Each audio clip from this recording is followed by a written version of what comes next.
마태복음 4장 1절부터 11절까지 의미를 생각하면서 다 같이 합독하시겠습니다. 같이 읽겠습니다. 시작. 그때 예수께서 성령에게 이끌려 마귀에게 시험을 받으러 광야로 가사 40일을 밤낮으로 금식하신 후에 줄이신지라.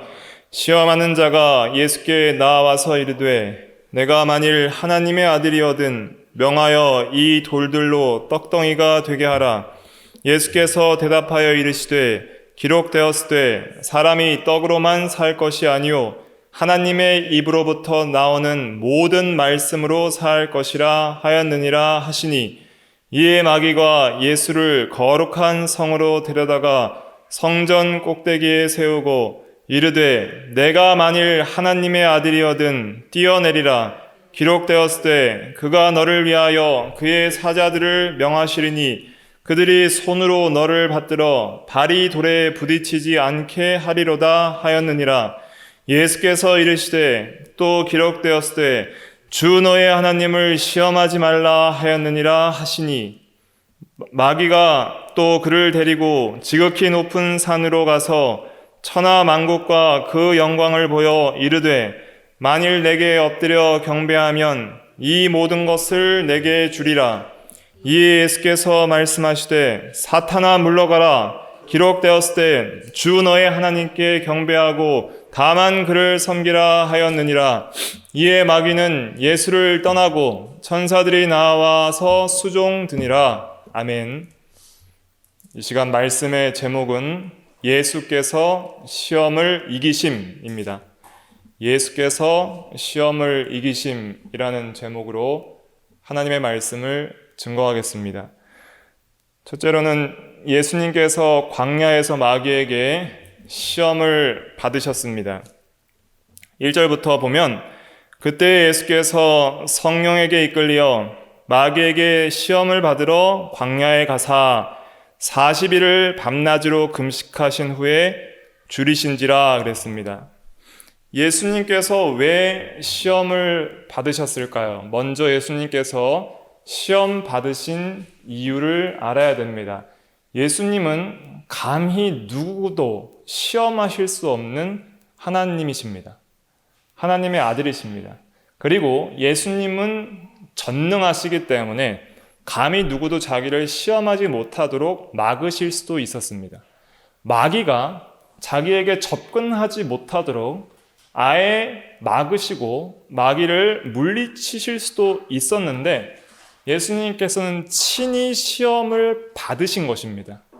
특별히 성령에 이끌려 성령의 감동으로 광야에 가셔서 시험을 받으셨습니다. 받으신 이유는 두 가지 때문인데, 첫째는 우리를 대신해서 시험을 이겨주시기 위함이고, 둘째는 우리와 같이 시험을 당하사 우리를 동정해 주시기 위함입니다.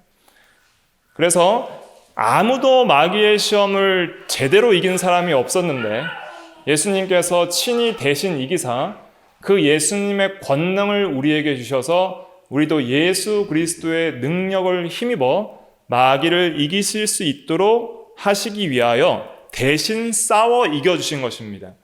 그래서 시험을 받으신 것은 시험하는 자를 이기기 위해서 받으신 거예요. 전투 없이는 승리가 없는 겁니다.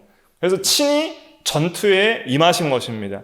그래서 시험 받을 때 능히 우리를 도우시기 위해서 먼저 이기신 거예요. 그 말씀은 히브리서 2장 18절에 나와 있는데, 히브리서 2장 18절 말씀 제가 읽어드리면, 그가 시험을 받아 고난을 당하셨은즉 시험 받는 자들을 능히 도우실 수 있느니라 그랬습니다. 그래서 우리가 시험의 때 누구에게 도와달라고 기도하면 되는 거예요? 예수님께. 주여, 주께서 이기신 것처럼 그 능력을 우리에게 주사 이 시험의 때에 능히 악한 마귀를 이기게 하여 주옵소서 하고 그 은혜를 믿음으로 구하면 그 능력이 임하게 되는 것입니다.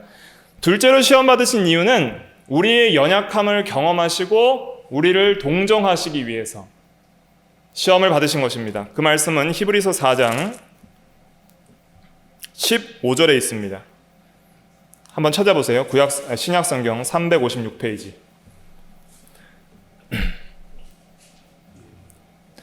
신약성경 356페이지 히브리서 4장 15절부터 16절 두 절만 우리 같이 읽어볼게요. 시작. 우리에게 있는 대제사장은 우리의 연약함을 동정하지 못하실 이가 아니요 모든 일에 우리와 똑같이 시험을 받으신 이로되 죄는 없으시니라. 그러므로 우리는 긍휼하심을 받고 때를 따라 돕는 은혜를 얻기 위하여 은혜의 보좌 앞에 담대히 나아갈 것이니라. 아멘. 그래서 우리 누구보다 가장 고통과 시험을 당하신 분은 예수님입니다. 왜냐하면 예수님은 죄가 없으시기 때문에. 죄가 없는데 또 하나님이신데 사람의 몸을 입고 오셔서 고난을 당하셨으니 죽으실 수 없는 자가 죽었고 아프실 수 없는 자가 아팠고 시험 받으실 수 없는 자가 시험을 받았기 때문에 죄인이 마땅히 받는 시험과는 차원이 다른 거예요.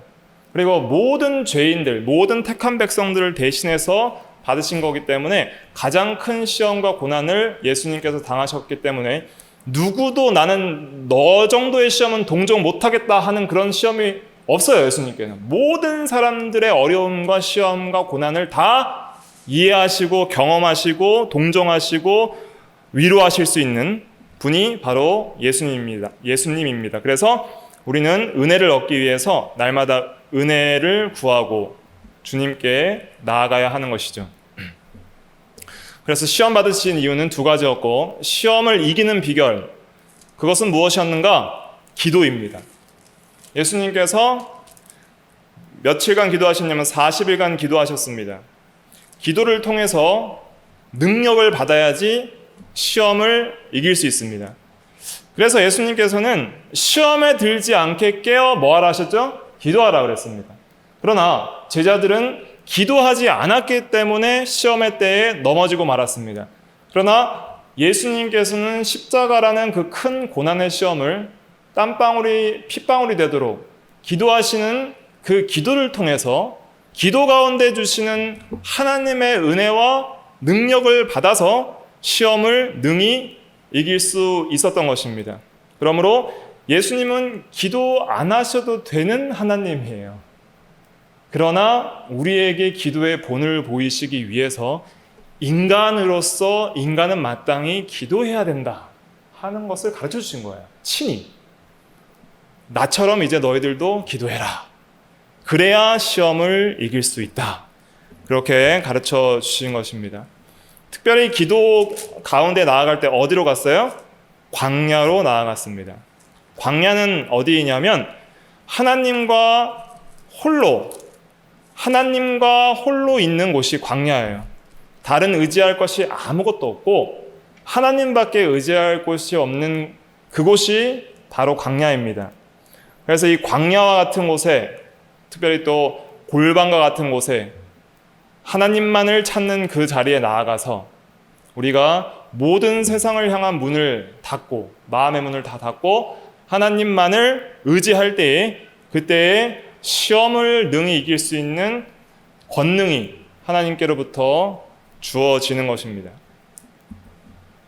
크게 두 번째로 우리가 살펴봐야 될 것은 시험의 내용 세 가지입니다. 이 시험이 마귀가 할 수 있는 그 유혹 세 가지, 이게 다예요. 마귀는 항상 세 가지로 유혹합니다. 뭘로 유혹하냐면 첫째는 육신의 정욕, 둘째는 안목의 정욕, 셋째는 이생의 자랑. 이게 구약이나 신약이나 동일한 거예요. 그래서 육체의 정욕, 눈의 정욕, 그 다음에 이생의 자랑, 명예 영광심. 거기에 대해서 먼저 정리를 하고 이해하면 이 시험을 이해하기가 굉장히 쉽습니다. 이 시험을 분석을 하면 첫째로는 우리 마귀가 처음 유혹했을 때가 하와를 유혹할 때인데 창세기 3장으로 넘어가 보겠습니다. 창세기 3장 다 찾아보세요. 인덱스를 해놓고 창세기 3장 6절 말씀, 구약성경 3페이지, 창세기 3장 6절 말씀 같이 읽어보겠습니다. 6절 시작. 여자가 그 나무를 본즉 먹음직도 하고 보암직도 하고 지혜롭게 할 만큼 탐스럽기도 한 나무인지라. 예, 여기까지 보겠습니다. 그래서 하와가 선악과를 여러 번 봤겠죠. 근데 전에 봤을 때는 별로 그 선악과가 좋아 보이지 않았는데 마귀의 유혹을 듣고 나서 선악과를 보니까 어떻게 보였어요? 먹음직하고 보암직하고 지혜롭게 할 만큼 탐스럽기도 한 나무인지라. 먹음직이 뭐예요? 먹음직? 육체의 욕심이에요. 육체의 욕심. 그래서 육체의 정욕이라 그래요. 어떤 육체를 만족시키기 위한 그런 욕심, 물질 욕심, 또 육체와 관련된 욕심, 죽기를 싫어하는 것, 이런 것들이 다 육체의 욕심이에요. 또 보암직은 뭐예요? 눈의 욕심, 눈으로 보고 즐기는 것. 우리가 눈으로 보고 즐기는 것이 많이 있죠. 눈으로 보고 죄를 짓는 것이 많이 있습니다. 눈으로 보고 즐기는 것 중에 대표가 쾌락적인 거예요. 쾌락적인 것을 통해서 여러 가지 영상 매체나 과거에는 콜로세움에서 사람을 서로 죽이는 검투 경기나 그런 살인적인 것, 음란한 것, 또 여러 가지 세속적인 그런 보일 것들, 그런 것을 눈을 통해서 자기의 욕심을 채우는 눈의 정욕이 있고, 그 다음에 지혜롭게 할 만큼 탐스럽다는 것은 이것은 세상적으로 높아지려는 교만, 명예 영광심, 다른 사람보다 더 지혜롭고 다른 사람보다 더 높아지고 싶은 그런 이 세상에서의 자랑할 만한 것들, 자랑의 욕심, 교만한 것, 명예 영광심, 이런 것들이 바로 지혜롭게 할 만큼 탐스럽게 보였다는 것입니다. 이 세 가지를 그대로 예수님께 적용을 하고 또 요한 1서에도 나와 있습니다. 요한 1서 2장 가보겠습니다. 요한 1서 2장 16절. 신약성경 389페이지. 신약성경 389페이지. 요한일서 2장 16절 같이 읽어볼게요. 시작. 이는 세상에 있는 모든 것이 육신의 정욕과 안목의 정욕과 이생의 자랑이니 다 아버지께로부터 온 것이 아니요 세상으로부터 온 것이라. 아멘. 그래서 세 가지예요. 또 육신의 정욕, 이게 뭐예요? 먹음직. 그러면 예수님께 적용하면 뭐예요? 돌이 떡이 되게 하라, 그거예요. 그 다음에 안목의 정욕, 이게 뭐예요? 보암직. 그러니까 보는 것, 쾌락적인 것. 그것은 예수님께 적용했을 때 세 번째 시험으로 마태복음에 나오는데, 세 번째 시험이 뭐냐면 세상 천하 만국의 영광을 보여줘요. 이 세상의 좋은 것들을 다 보여주는 거예요. 보암직한 것으로 예수님께 유혹을 했어요. 다음에 세 번째는 뭐예요? 이생의 자랑, 자랑할 만한 것. 그게 지혜롭게 할 만큼 탐스럽기도 한 그런 욕심을 일으키는 건데, 예수님께 적용했을 때는 두 번째 시험했는데, 그것은 무엇이냐면 성전 꼭대기에서 뛰어내리라. 그러면 살 것이다. 그러니까 성전에서도 뛰어내렸는데 산 건 다는 건 뭐예요? 놀라운 기적과 이적을 통해서 인기를 얻고 세상에서 자랑할 만한 행위들, 명예와 영광과 사람들이 우러러 볼 만한 놀라운 일들을 해라. 세상에서 인기가 있고 명예가 있고 칭찬을 받고 자랑할 만한 일들이 있어야지 그 하나님의 구원 사역을 할 수 있다 하는 것을 통해서 예수님을 유혹한 것입니다. 마귀는 유혹을 열심히 하지만 딱 그 시험에 유혹할 수 있는 틀이 3개밖에 없어요. 창세 때도 그렇고 예수님 때도 그랬고 또 요한 1서에도 그랬고 다 동일한 거예요. 뭐예요? 3가지. 육체의 정욕, 안목의 정욕, 이생의 자랑. 이 3가지예요. 그러니까 세상 사람들 욕심들도 다 그래요. 육체의 정욕은 뭐와 관련되어 있어요? 돈을 얻기 위해서. 다음에 안목의 정욕은 뭐예요? 여러 가지 쾌락적인 보려는 요소들. 얼마나 세상에 볼거리를 많이 만들어내요. 이 보는 것 때문에 얼마나 많은 죄들을 지어요. 음란한 것들을 보는 그런 방들도 있고, 또 아주 엽기적이고 살인적인 그런 악한 것들을 보려는 그런 매체들도 있고, 그런 것들을 통해서 사람을 어떻게든 자기의 감정과 욕심을 자극해서 채우려는 것들. 또 가장 마지막에는 이 권력 욕심이 최고의 욕심이에요. 높아지려는 것들. 그 모든 것을 만족 못하니까 이제 정치나 권력을 통해서 다른 사람 위에 군림하고 싶고 가장 영광받고 싶어하는 마음들. 그래서 우리는 칭찬받는 건 너무 좋아하죠.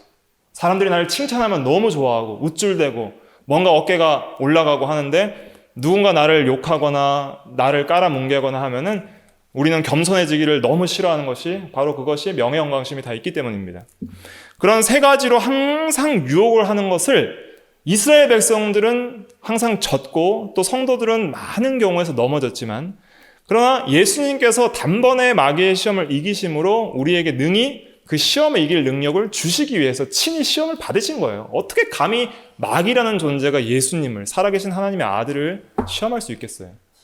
직접 시험을 허락하신 것입니다. 그래서 어떻게 이겼는지를 보여주시는 거예요. 어떻게 이겼는지를. 시험회 때 우리가 이런 욕심들을 통해서 마귀는 시험을 해요. 그냥 마귀라는 존재가 추상적인 것이 아니라 영체이기 때문에 장소성을 가지고 왔다 갔다 합니다. 마귀가 처음 예수님께 왔다가 잠시 동안 떠나갔다 그랬어요. 어디에 나와 있냐면 우리 마지막 읽은 11절 한번 읽어볼게요. 11절 시작. 이에 마귀는 예수를 떠나고 천사들이 나와서 수종드니라. 아멘. 근데 얼마나 떠났을까요? 잠시 떠난 거예요. 잠시. 그 말씀 누가복음 4장 13절에 있습니다. 누가복음 4장 13절. 신약 94페이지. 누가복음 4장 13절에도 똑같이 예수님을 시험한 내용이 있는데 거기 4장 13절에 보면은 같이 읽어볼게요. 시작. 마귀가 모든 시험을 다 한 후에 얼마 동안 떠나니라. 얼마 동안 떠나는 거야. 얼마 동안. 그러니까 마귀를 싸워서 이기면 마귀가 어떻게 해요? 떠나요. 얼마나 떠나요? 얼마 동안. 또 언제든지 우리를 시험하기 위해서 불쑥불쑥 쳐들어오는 거예요.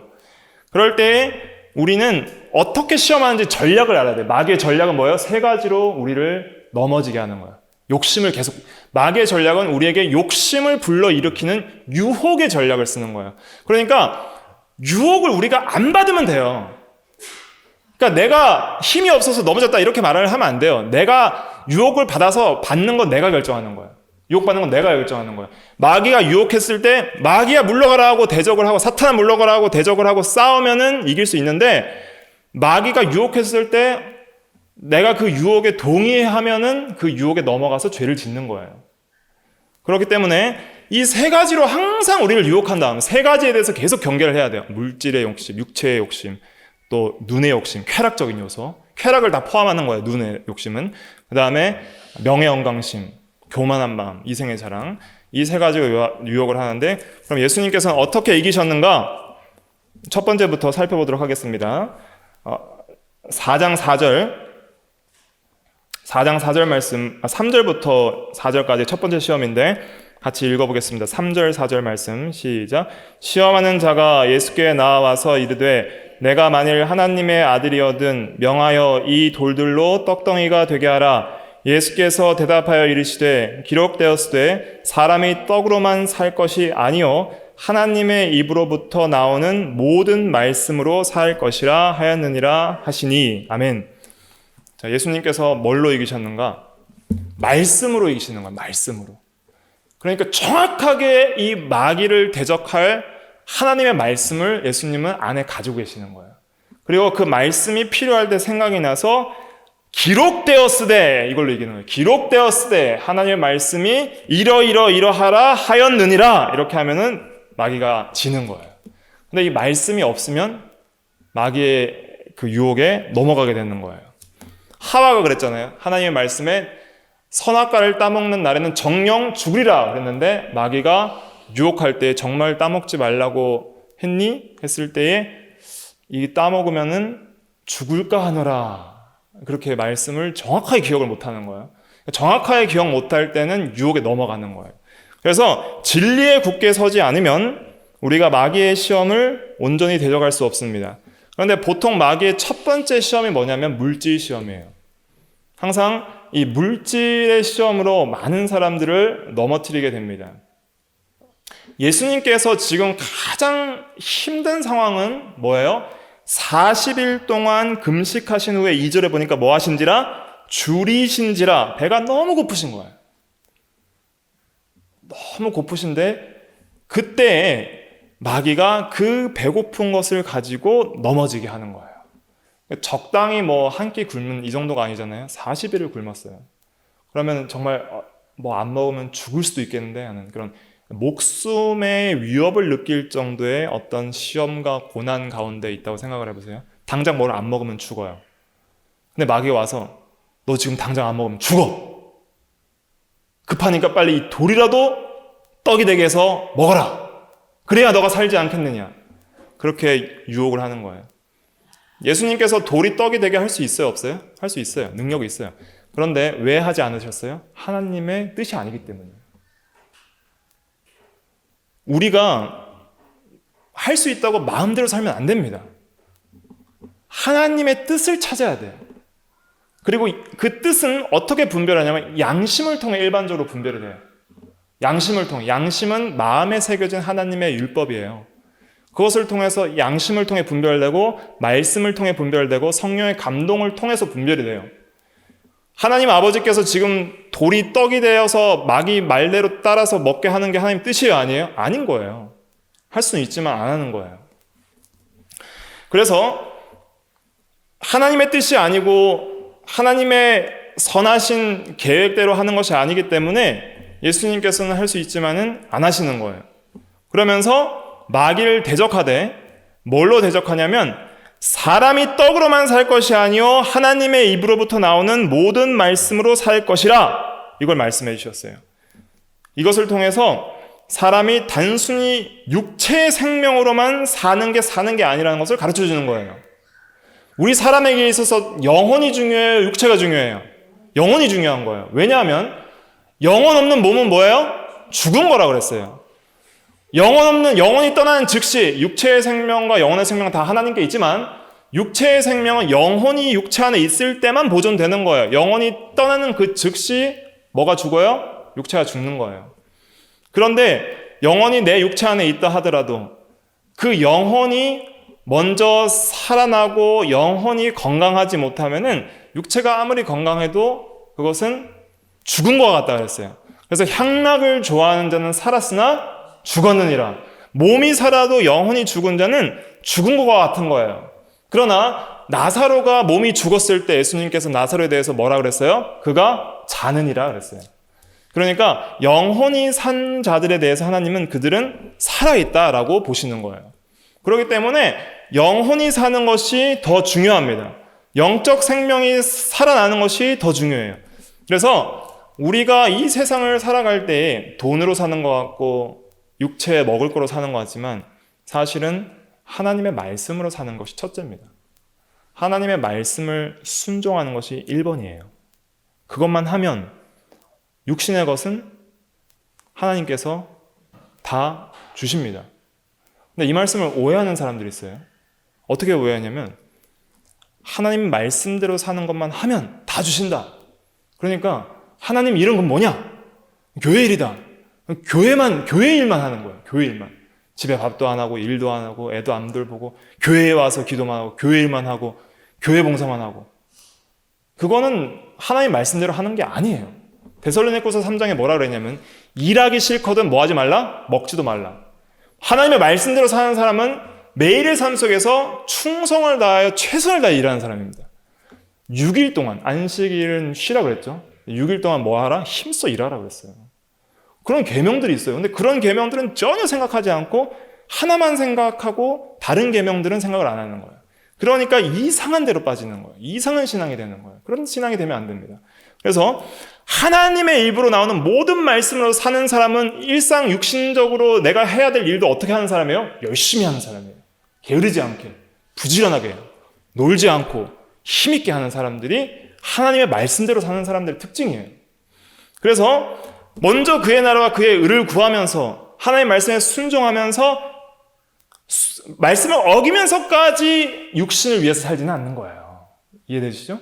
말씀을 어기면서까지 죄를 지으면서까지 돈을 벌지는 않아요. 믿음을 지키고 양심대로 내가 할 수 있는 한 말씀의 경계 안에서만 돈을 벌고 열심히 살지만 그러나 그렇게 사는 삶을 통해서 하나님께서 영혼만 살리는 게 아니라 먼저 그의 나라와 그의 의를 구하면 이 모든 것을 너희에게 더하시겠다는 말씀대로 영혼이 그렇게 말씀대로 사는 사람에게 육신에 먹을 것도 다 채워줍니다. 다 채워줘요. 일한 만큼 성과도 나게 하시고 내가 생각했던 것보다 더 일이 잘 되게 하시는 거예요. 그런데 말씀대로 살지 않고 열심히 육체를 위해서만 살면 계속 뭐가 새 나가요. 하나님의 자녀일수록 더 많이 칩니다. 돈도 안 벌리고 건강도 해쳐지고 일도 안 되고 계속 막히는 거예요. 학교에서 그랬어요. 너희가 열심히 파종하고 했지만은 구멍 뚫린 전대에 넣으면 되는 거예요. 열심히 돈을 벌어서 집어넣는데 밑에 구멍이 다 뚫려 있는 거예요. 다 빠져나가는 거예요. 하나님께서 그렇게 하십니다. 왜냐하면 사랑하시기 때문에 그렇게 하시는 거예요. 그렇기 때문에 우리는 이 세상의 돈으로, 떡으로, 육체의 생명으로 사는 자들이 아니에요. 육체의 생명도 하나님이 주시는 것이잖아요. 그렇기 때문에 먼저 말씀으로 영혼이 살면 육체도 하나님이 살게 하시는 거예요. 정말 건강하던 사람들도 순식간에 심장마비나 암으로 죽을 수도 있는 거잖아요. 그렇죠? 그러니까 육체도 내가 내 힘으로 사는 것이 아니라는 것을 알 수 있습니다. 그래서 이 육체의 정욕을 이기는데 하나님께서 먼저 뭘 강조하셨어요? 우리 예수님께서 뭘 강조하셨어요? 사람이 떡으로만 살 것이 아니라 하나님의 모든 말씀으로 사는 것이다. 영혼이 사는 것에 먼저 중요한 것을 알아라. 그래야 믿음을 지킬 수 있고, 그리고 이 말씀을 통해서 마귀를 대적하라. 이것을 알려주신 것입니다. 두 번째 이제 시험 무엇이냐면 이생의 자랑, 명예 영광심에 대한 시험입니다. 5절부터 7절까지 말씀. 5절부터 7절까지 같이 읽어볼게요. 시작. 이에 마귀가 예수를 거룩한 성으로 데려다가 성전 꼭대기에 세우고 이르되 내가 만일 하나님의 아들이어든 뛰어내리라. 기록되었을 때 그가 너를 위하여 그의 사자들을 명하시리니 그들이 손으로 너를 받들어 발이 돌에 부딪히지 않게 하리로다 하였느니라. 예수께서 이르시되 또 기록되었을 때 주 너의 하나님을 시험하지 말라 하였느니라 하시니. 아멘. 자, 마귀가 예수님을 데리고 거룩한 성, 예루살렘 성인데 꼭대기에 데리고 갔어요. 그리고 네가 만일 하나님의 아들이거든.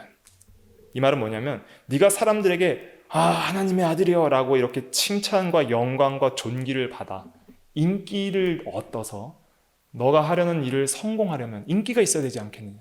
사람들이 너를 우러러봐야 되지 않겠느냐. 뭔가 사람들에게 인기와 명예와 영광이 있어야 되지 않겠느냐. 그러려면 기적을 행하라. 뛰어내려서 살면 사람들이 너를 신으로 여기고 진짜 하나님의 아들로 믿을 것이다. 뛰어내려서 안 죽을 정도로 이렇게 큰 역사를 일으키면 모든 사람이 너를 하나님의 아들이라고 그렇게 받들어 섬길 것이다. 이렇게 유혹을 하는 거예요. 근데 이번에 마귀의 전략이 굉장히 지혜로운 것이 뭘 이용해서 유혹을 해요? 성경 말씀을 인용해요. 이것이 굉장히 무서운 전략인데 이 성경 말씀이 어떤 성경이냐면 시편 각주에 있어요. 91편 11절로 12절인데 찾지는 않겠습니다. 시간이 없어서.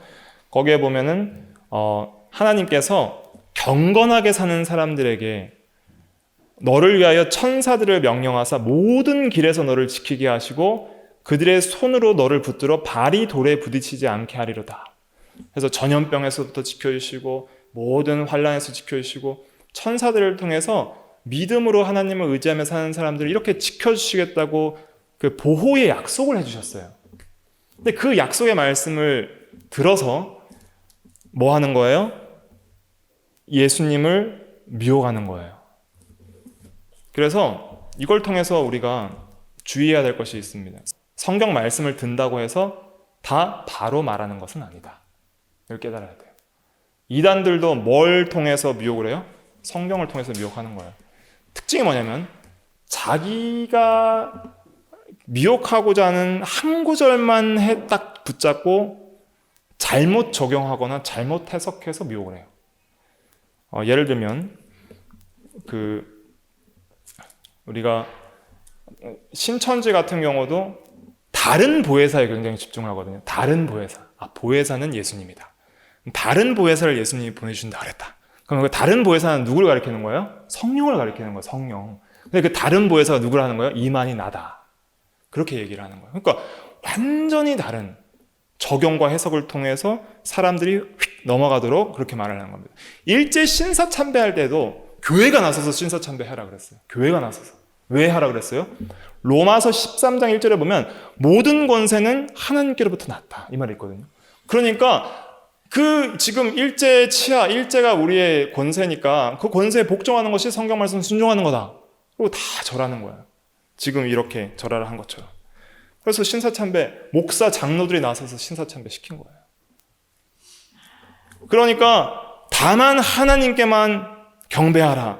우상을 섬기지 말라. 이런 말씀은 다 집어치우고 그 한 말씀만 잘못 적용해서 그렇게 하니까 다 미혹당해서 이 북한이 또 그런 여러 가지 지금 어려움을 겪는 것이 교회가 타락하니까 그렇게 되는 거예요. 교회가 타락하니까. 그래서 우리는 성경 전체 원리에 맞게 모든 성경을 해석해야 됩니다. 한 구절만 딱 꽂혀서 다른 성경 원리 다 집어치우고 자기 자의대로 해석하면 어떻게 돼요? 이단이 되거나 잘못된 진리를 설파하는 사람이 되는 것입니다. 그래서 예수님이 이기신 방법이 굉장히 중요한데 예수님은 어떻게 이기셨어요? 7절에 보니까 또 기록되었으되 너가 말한 성경 구절은 하나님의 말씀은 맞으나 적용과 해석이 틀렸다. 또 기록되었으되가 있다. 다른 성경에 봤을 때는 주 너의 하나님을 시험하지 말라 하였느니라. 그렇게 말씀하시면서 이긴 거예요. 그래서 이게 왜 시험하지 말라는 말씀으로 이기셨냐면 보세요. 하나님께서 지켜주신다 약속을 했죠. 그럼 주셔요 안 주셔요? 주시는 거예요. 믿는 거예요 그냥. 아멘. 말씀은 믿는 거예요. 시험하는 게 아니에요. 진짜 해주실까 안 해주실까? 한번 뛰어내려볼까? 하나님 말씀대로 지켜주신다 그랬으니까 진짜 하나님이 계신가 안 계신가 시험해보자. 하나님의 말씀대로 되나 안 되나 시험해보자. 이렇게 하는 것이 뭐예요? 하나님을 시험하는 것입니다. 그것을 이스라엘 백성들이 했던 거예요. 과거에 광야에서. 그래서 이 말씀을 근거로 이것은 하나님의 말씀을 시험하는 것이기 때문에 그렇게 할 수 없다. 이렇게 또 기록되었을 대로 이기신 거예요. 여기서 또 중요하게 우리가 생각해야 될 건 뭐냐면 두 가지가 있는데 먼저는 하나님의 일은 이적주의 신앙, 인기주의, 또 명예 영광주의 이런 걸로 되는 게 아니에요. 오늘날도 우리 성도들이나 교육자들이나 교회가 세상에 인기 끌어서 또 뭔가 권세와 명예 영광이 있어서 뭔가 요즘에는 유튜브로 인기를 끌려는 사람들의 의도들이 좀 보이는데 그런 걸로 교회가 세워지는 건 아닙니다. 그런 걸로 세워지는 게 아니에요. 내 구원도 그렇고 교회도 그렇고 그걸 주의해야 되고 또 우리가 주의해야 될 건 뭐냐면 성경 전체 원리와 교리를 잘 이해하는 게 중요해요. 그래서 우리가 다른 사람들을 비판하는 사람들 있잖아요. 성경적으로 틀렸다. 교리적으로 틀렸다. 비판을 하지만 그럼 그 사람은 바르냐 이거예요. 그 사람은 바르냐. 그러니까 이 한국교회 다 타락했다. 나는 성경 중심이다 하고 가는데 독불장군으로 갈 수 있는 사람은 아무도 없어요. 그렇기 때문에 점검을 해야 돼요. 점검. 어떻게 점검해야 되냐. 역사적으로 하나님께서 특별히 초대교회부터 지금까지 교리사, 교회사가 있어요. 정통이 먼저 있었을까요? 이단이 먼저 있었을까요? 이단이 먼저 있는 거예요. 원래 그냥 하나님의 교회였어요. 즐겁게 예배 드리는데 갑자기 이단이 튀어나온 거예요. 삼위일체를 부인하고 예수님의 신인 양상 1위를 부인하고 그러니까 이건 아닌데? 잘못됐다. 그러면 진짜 하나님의 말씀의 바른 해석은 무엇인가 찾다 보니까 정통 교리가 세워지기 시작한 거예요. 그러면서 그 교리들이 세워져 나온 교회 역사가 있고 바른 신학의 노선이 있고 그 다음에 바른 교리의 그 체계들이 있는 거예요. 그런 것들, 과거에 있는 것들 다 부인하고 자기 혼자 성경적으로 살겠다는 사람은 무조건 잘못됩니다. 선배 없는 후배 없어요. 스승 없는 제자 없는 거예요. 우리가 교만해져가지고 너무 교만해졌는데 역사적으로 지혜로운 선배들은 자신을 가리켜 이렇게 말했습니다. 나는 거인 어깨 위에 있는 난장이다. 거인은 뭐예요? 역사상 지금까지 있었던 모든 신앙의 선배들을 가리키는 거예요. 그 선배들이 피땀 흘려서 고난받으면서 그렇게 세워놓던 교리들과 진리들과 행한 그런 열매들이 있잖아요. 그런 것들을 통해서 우리가 오늘날을 해석하고 우리가 선배들보다 위에 있다고 교만하면 안 돼요. 선배들은 거인이었다면 우리는 난장인 거예요. 하지만 어깨 위에 있다고 내가 선배들보다 위에 있다고 교만하면은 잘못된 신앙에 빠지기가 굉장히 쉽습니다. 자기 혼자 성경적으로 나간다고 하는 사람 치고는 제대로 된 사람을 볼 수가 없는 거예요.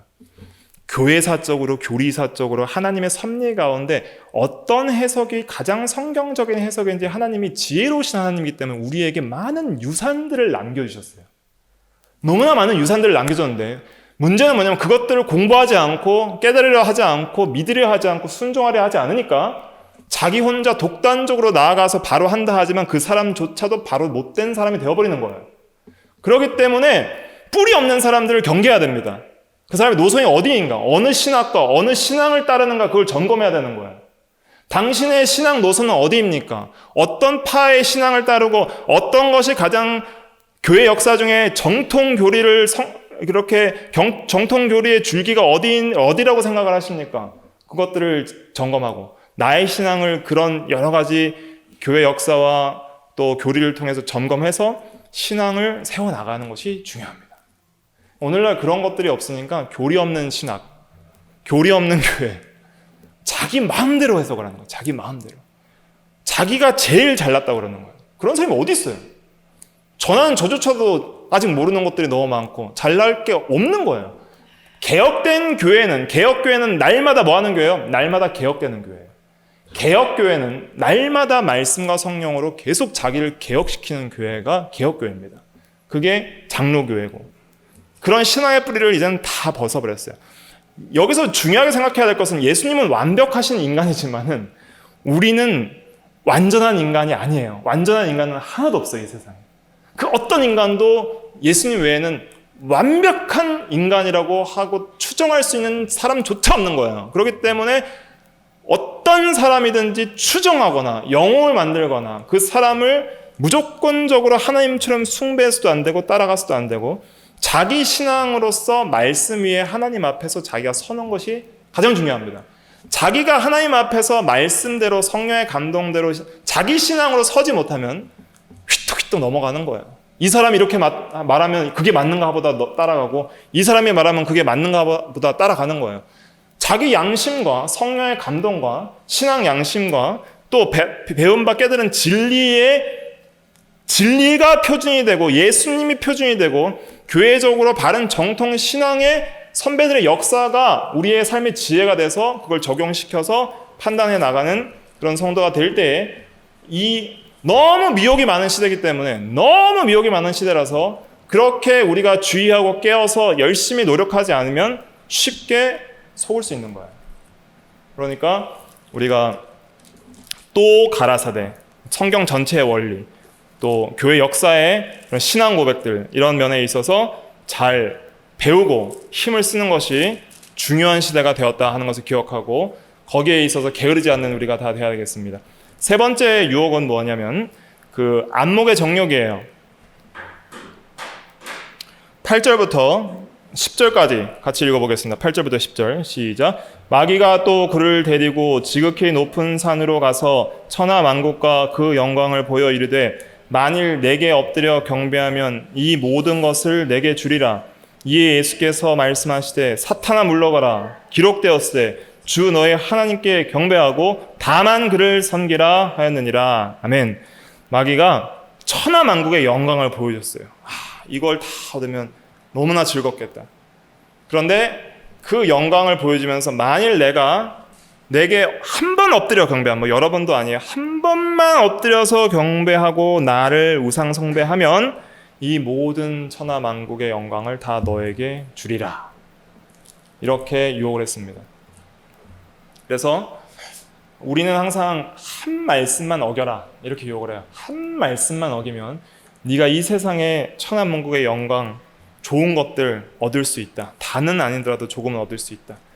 마귀가 근데 자기 것처럼 그렇게 말을 하잖아요. 천하가 다 하나님의 것인데 하나님께서 허락을 해주셨어요. 마귀가 자기 것처럼 그렇게 권세를 쓸 수 있도록 마지막 심판 전까지는 이 세상의 공중의 권세 잡은 자, 또 이 세상의 임금으로 마귀를 허락을 해주신 거예요. 그냥 내버려 두시는 거예요. 그 말씀이 어디에 있냐면 요한일서 5장에 있습니다. 요한일서 5장 19절에 있습니다. 신약성경 393페이지. 신약성경 393페이지. 요한일서 5장 19절 같이 읽어볼게요. 시작. 또 아는 것은 우리는 하나님께 속하고 온 세상은 악한 자 안에 처한 것이며. 아멘. 그래서 그 악한 자는 마귀를 가리키는데 이 세상이 마귀에게 속했다는 것은 마귀 마음대로 한다는 것이 아니라 모든 주권은 하나님께 있는데 하나님의 허락 한도 내에서 마귀가 이 세상의 것을 가지고 미혹할 수 있도록 허락하신 거예요. 그러니까 마귀도 할 수 없는 것이 있어요. 그러니까 욥을 시험할 때도 그 생명은 해하지 마라 그랬잖아요. 생명은 해하지 말되 너 마음대로 다 해라 그랬어요. 그러니까 하나님의 허락한 한도 내에서 이 세상에서 권세를 가지고 유혹을 하는 거예요. 그래서 자기 것처럼 말을 하는 거예요. 그래서 마귀에게 영혼을 팔고 그다음에 마귀에게 속아서 마귀의 우상을 섬기고 그렇게 하면은 뭔가 얻을 수 있을 것처럼 말을 하는 거예요.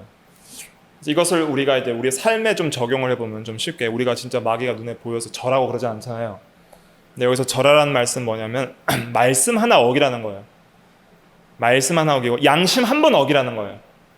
한 번 신앙을 양보해라. 신앙 한 번만 양보하면 많은 걸 얻을 수 있다. 그렇게 유혹을 하는 겁니다. 그래서 신앙 한 번 양보하고 얻은 게 뭐예요? 그게 우상의 재물인 거예요. 우상의 재물을 넓게 영적으로 해석하면 말씀 어기고 취하는 것, 하나님 외에 다른 것 섬기면서 말씀 떠나서 취하는 것. 말씀을 떠났다는 건 뭐예요? 하나님 외에 다른 것 섬겼다는 거예요. 그러면서 취한 이득이 뭐예요? 이득. 그게 우상의 재물인 거예요. 그래서 이렇게 마귀가 유혹을 했을 때에 하나님께서, 우리 예수님께서 어떻게 이기셨냐면, 첫째는 마귀를 대적했습니다. 마귀는 대적해야 돼요. 10절에 보니까 사탄아 물러가라 그랬습니다. 마귀를 대적하라는 말씀이 있는데 야고보서 4장 7절에 이런 말씀이 있어요. 마귀를 대적하라. 그리하면 너희를 피하리라. 마귀는 싸워야 되는 거예요. 뭘로 싸워요? 전신갑주를 입고. 뭘로 무찔러요? 말씀의 검, 성령의 검, 하나님의 말씀. 그러니까 성령의 검, 하나님의 말씀은 성령께서 사용하시는 검, 그 검인데 그 검이 뭐예요? 하나님의 말씀이 검이에요. 말씀이 검이에요. 그러니까 말씀을 잘 갈아야 돼. 날카롭게. 아주 날카롭게 말씀을 잘 가는 것이 전투 준비할 때 검 가는 무사회가 하는 거거든요. 잘 갈아서 말씀에 대한 깨달음과 이해와 깊이를 더했을 때 필요한 말씀이 예리하게 마귀에게 꽂히는 거예요. 그러면은 마귀는 피해를 입고 도망가는 거예요. 그렇지 않으면 흐리멍텅하게 말씀을 갈고 있으면 하와처럼 유혹을 당하는 거예요. 그래서 사탄을 대적할 때에는 말씀의 검으로 이기는 것이고, 그 다음에 주 너의 하나님께 경배하고 다만 그를 섬기라 그랬습니다. 그래서 여기에서 적용되는 말씀, 마귀에게 절하라고 했을 때에 거기를 이길 수 있는 핵심 말씀을 또 들은 거예요. 다만 하나님께 경배하고 그를 섬기라. 여기서 다만이 뭐예요? 다만 오직 하나님만 섬겨라 이 말이에요. 오직 그 외에 다른 신을 섬기면 안 된다 하는 그 말씀을 들어서 마귀를 대적을 한 것입니다. 그래서 마귀는 항상 세 가지로 유혹을 한다고 그랬어요. 뭐예요? 육신의 정욕, 안목의 정욕, 이생의 자랑. 요 세 가지 외에 마귀가 할 수 있는 게 없어요. 생각보다 단순한데 굉장히 강력한 거예요. 이 세 가지로 인류 역사상 많은 사람들을 넘어뜨렸어요. 그리고 우리 안에 이미 그 세 가지 욕심이 있기 때문에 유혹을 받는 거예요. 그러면 마귀가 유혹할 때 마귀의 유혹에 넘어가는 건 누가 동의하기 때문에 넘어가는 거예요? 내가 동의하는 거예요. 그러니까 저는 어쩔 수 없이 유혹받았습니다라고 말하지 마세요. 어쩔 수 없이 받은 게 아니라 내가 즐거워서 동의를 한 것뿐이에요. 그러니까 우리는 회개해야 되고, 그 다음에 그걸 동의하지 않으면 죄를 미워하고 말씀에 굳게 서서 하나님의 말씀으로 마귀를 대적해서 싸워야 됩니다. 안 싸우면 절대 이길 수 없어요. 그래서 너희가 싸우되 피 흘리기까지 싸우지 않았다고 히브리서에서 지적을 하고 있는데, 우리가 힘을 다해서 말씀의 검을 갈고 성령의 능력을 받아서 마귀의 유혹이 있을 때 싸우면 마귀가 어떻게 해요? 떠나가는 거예요. 떠나가면은 하나님의 은혜 가운데 기쁨과 만족을 누리고, 또 예수님께서는 어떻게 했다 그랬어요? 천사들이 와서 수종드니라. 이렇게 또 은혜의 시간들이 회복이 되는 거예요. 그런데 또 얼마 동안 떠나가요? 얼마 동안 떠나간다 그랬죠. 잠시. 또 오는 거예요. 특별히 예수님께서는 가룟 유다를 통해서, 가룟 유다가 예수 팔 생각을 마귀가 가룟 유다에게 넣어주고, 그래서 여러 이 세상의 사람들을 통해서 예수님을 시험 가운데 또 빠지게 그렇게 합니다. 그러나 예수님은 땀방울이 핏방울이 되도록 겟세마네 동산에서 기도하심으로 이미 이기시고 십자가를 지시는 겁니다. 그렇기 때문에 우리는 항상 이 원리가 굉장히 단순한데 우리가 또 적용하지 않으면 이길 수 없는 거예요. 마귀와의 전쟁에 있어서는 정전이 없어요. 휴전도 없어요. 항상 전면전이에요. 마귀와의 전쟁은 항상 뭐예요? 전면전이에요. 뒤로 후퇴하거나 그게 없어요. 무조건 대비하고 싸워야 됩니다. 그래서 이 영적 전쟁에서 싸워서 이기는 것이 선한 싸움을 싸워 이기는 겁니다. 이것을 우리가 예수님께서 대신 우리를 위해서 이겨주셨고 오늘날 우리가 싸워야 될 전쟁인 줄 알고 이 전쟁에 힘써 싸워서 이겨 승리하여 은혜 가운데 거하는 우리가 다 되어야 되겠습니다. 기도하겠습니다.